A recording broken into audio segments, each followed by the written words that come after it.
10,000 रुपये महिना SIP करून महिन्याला 60,000 रुपये इन्कम पाहिजे असेल तर हा व्हिडिओ शेवटपर्यंत नक्की बघा।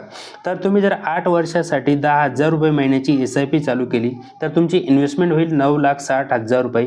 त्याची मार्केट व्हॅल्यू असेल 15,99,000 रुपये। म्हणजे तुम्ही 1x म्हणजे 10,000 रुपये महिना SIP चालू केली तर इथून 10,000 रुपये मंथली इन्कम ही घेऊ शकता। आता इथं पुढे जर 8% जरी रिटर्न भेटले थ्रू SWPच्या वेळेस तर इथं तुमचे 25 वर्षानंतर 22,28,000 रुपये बॅलन्स राहतील।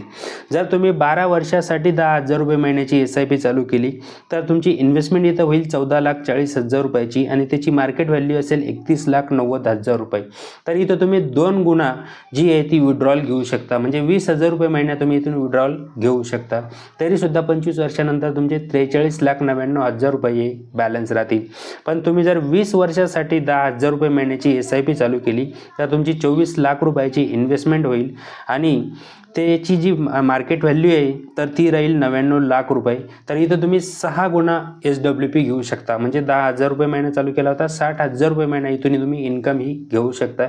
तरी सुद्धा 25 वर्षानंतर 1,52,00,000 रुपये तुमचे बॅलन्स राहतील। अशा युनिक पद्धतीने जर तुम्हाला ही इन्व्हेस्टमेंट चालू करायची असेल तर मला नक्की संपर्क करा। धन्यवाद।